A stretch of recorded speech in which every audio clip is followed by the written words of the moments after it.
Olá pessoal, tudo bem com vocês? Estamos aí de volta para mais uma das nossas aulas, né? A aulinha agora do pessoal de gestão empresarial, tá? A turminha de sábado do Embu-Guaçu, unidade de Embu-Guaçu. O horário é das 12 do meio-dia às 14. Vamos lá? Bom, pessoal, a aula de hoje nós vamos falar aí a respeito de acidente de trabalho e doença, tá? Esse é um termo aí, é um assunto muito importante, tá? É um assunto que a gente tem que entender bastante a lei, não só a lei, mas os casos específicos, né? Às vezes alguma categoria tem uma lei mais que auxilia mais a questão pro funcionário, outras categorias nem tanto, né? Então, assim, essa aí é uma área assim bem que a gente precisa conhecer bem, tá bom? Aí é assim, ó, veja bem. Aqui nós temos na página de no título, né, no subitem de departamento de pessoal, subitem 4.9, acidente de trabalho e doença, página 27. Pessoal, aqui, veja só, eu vou ler um pouquinho algumas coisas e aí a gente vai fazendo vamos inferir algumas coisas também, tá? Vamos fazer vou trazer mais algumas informações por fora, pedir pesquisa para vocês, estudos, enfim, sempre naquele método que a gente sempre trabalha, que é do aluno também ir atrás da informação, pesquisar, estudar, né, crescer, aprender, né, não simplesmente esperar a informação chegar até ele, tá? Bom, acidente de trabalho e doença. Então, o empregado, quando faltar ao serviço, deverá trazer atestado médico para abonar a falta. Abonar a falta. O que seria isso? Abonar a falta. Esse termo abonar a falta, muitas vezes o funcionário ele pensa assim, que se ele faltar e se ele for ao médico, o atestado vai retirar aquela falta do prontuário dele, né, da documentação dele. Não faz isso, tá? A falta ela permanece ali, tá? A falta ela continua, ela é existente, ela fica no seu prontuário, ela fica na sua documentação, no seu tempo de, por exemplo, para o seu tempo como é que fala? De aposentadoria, de trabalho, ela computa tudo ali. A diferença é que esse dia não vai ser descontado remuneradamente, entendeu? Você não perde o dia de trabalho de maneira remunerada, ou seja, o seu salário não é descontado, tá? Mas a falta existiu e ela vai continuar a existir, tá? A diferença é que o funcionário não vai ter o desconto em folha, certo? Isso é importante porque às vezes a pessoa ela fala assim, eu falto hoje, falta amanhã, vou faltando aí e tá tudo certo. Não é assim que funciona. Continuando, né? Os 15 primeiros dias de invalidez, tanto por motivo de doença ou acidente de trabalho, são pagos pela empresa. Então, assim,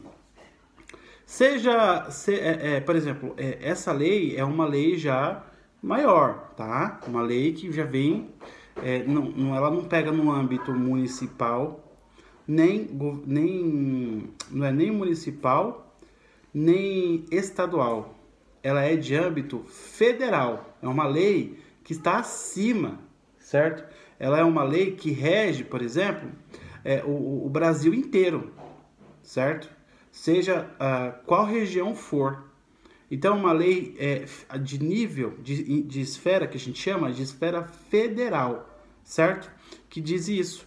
Os 15 primeiros dias de invalidez, tanto por motivo de doença ou acidente de trabalho, são pagos pela empresa, tá? Então, eu vou dar um exemplo. A pessoa, ela tá indo trabalhar, aconteceu uma situação, sofreu um acidente, certo? Ficou internada. Esses primeiros 15 dias, a pessoa ela não vai, por exemplo, já ir para caixa, né?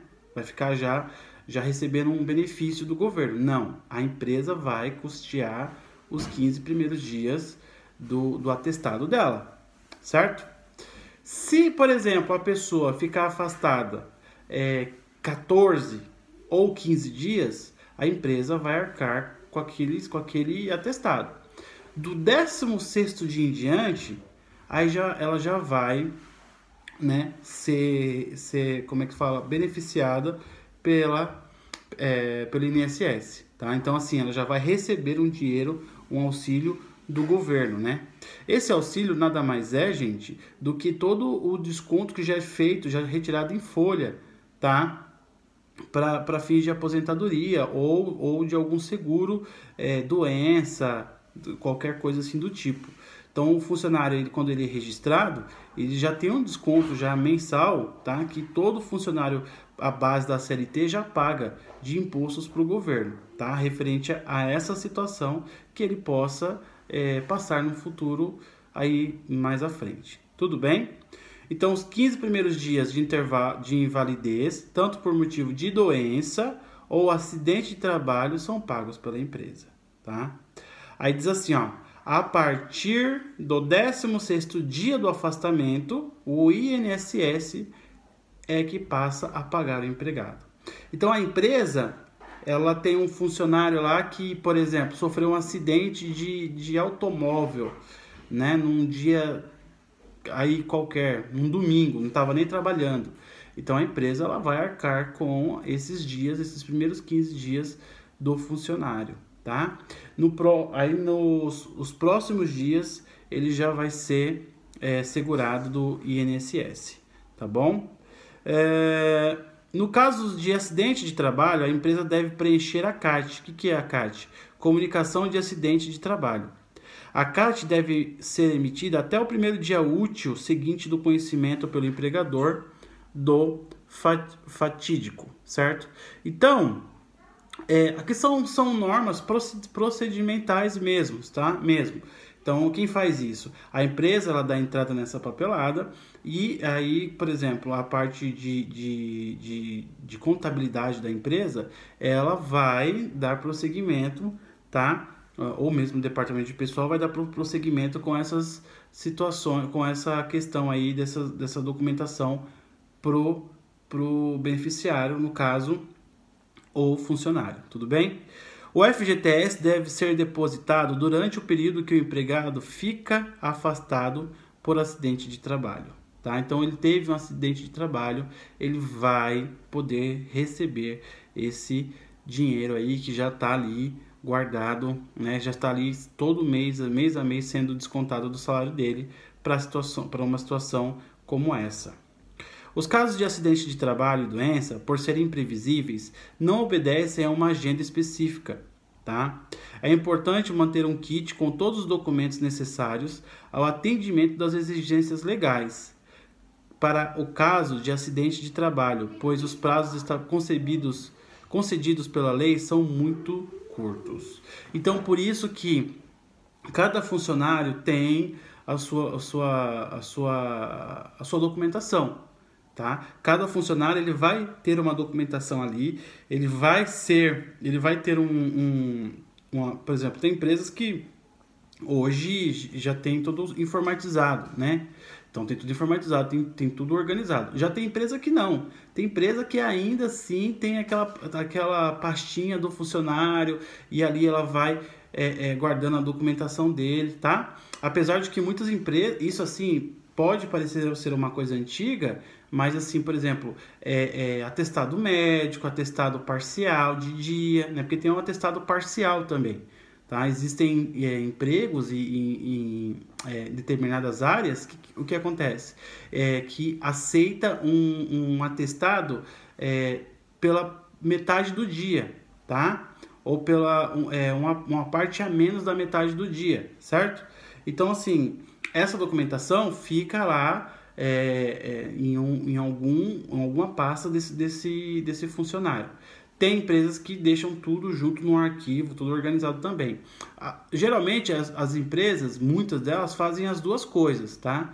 Porque é mais uma forma apenas de você ter a documentação ali do seu funcionário, do seu colaborador em ordem. Isso é importante, tá? Por que é importante? Porque em situações como essas que eu acabei de passar aqui para vocês, talvez de um acidente, alguma coisa assim inesperada, tá? As coisas, elas ocorram de uma maneira mais rápida para se resolver, tanto para a empresa quanto para o colaborador, o funcionário, tá bom? Gente, nós finalizamos então esse capítulo aqui, tá? Um capítulo interessantíssimo, né? Que nós vimos coisas importantes do dia a dia de uma empresa. Nós falamos sobre trabalho noturno, nós falamos sobre hora extra, nós falamos sobre alimentação, nós falamos sobre o trabalho aos domingos e feriados, nós falamos também sobre o descanso semanal remunerado, né? O famoso DSR. Então, esse DSR aí, as pessoas recebem isso, a gente tem que entender como funciona, qual a porcentagem de DSR que a gente recebe, enfim. Nós vimos então, também sobre a jornada de trabalho, né? Então, qual é a jornada de trabalho? Quais são as jornadas de trabalho que existem? Nós vimos também sobre horários de trabalho, equipes que entram num horário, que saem em outro, enfim. Vocês fizeram planilhas. Olha só, nós vimos muitas coisas hoje não, nesse item, né? Nessa seção de departamento de pessoal, importante. Por quê? Porque é a vivência de uma empresa, é a vivência, é um dos pilares da empresa. Um dos pilares da empresa é essa questão administrativa, tá? Porque ela está muito ligada, ela tem que estar sempre ali atenta para zelar e cuidar da vida profissional dos colaboradores, tá bom? Então aqui nós encerramos esse capítulo. Tá? Espero que vocês tenham aprendido bastante, tenham tirado bastante proveito. E agora a gente vai iniciar folha de pagamento, tá? Então como que é dentro da empresa para a gente organizar a folha de pagamento, né? Qual a importância, por exemplo, da folha de pagamento ou, por exemplo, da documentação do funcionário, do colaborador estar em dia para ele receber? Por exemplo, bater cartão, tá? A importância de bater cartão dentro do horário, a importância de não só bater cartão, mas a importância também referente ao quê?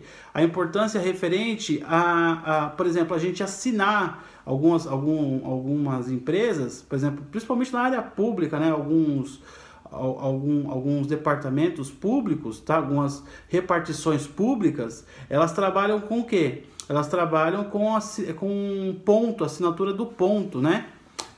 Livro de ponto. Então a gente assina o livro de ponto no horário que a gente vai embora, né? A gente coloca o horário que a gente entrou e o horário que a gente saiu. Lógico que a gente não faz isso sem supervisão do quê? De uma pessoa responsável por isso, né? Porque senão vira bagunça. Cada um chega a qualquer horário e escreve o horário que quer. Não é assim que funciona, tá? Então, nessas repartições públicas, ou até empresas que funcionam, existe ainda uma ou outra, querendo ou não existe, menor, por livro de ponto, tá? O que acontece? Existe uma outra pessoa, um funcionário, um chefe, talvez um líder, que ele faz o quê? Ele vai olhar o horário que o funcionário está chegando e o horário que o funcionário está saindo, tá? E aí, ele muitas vezes coloca lá, ele fica averiguando se está tudo em dia com o horário do funcionário, tá bom? Então, ó, dentro desse capítulo,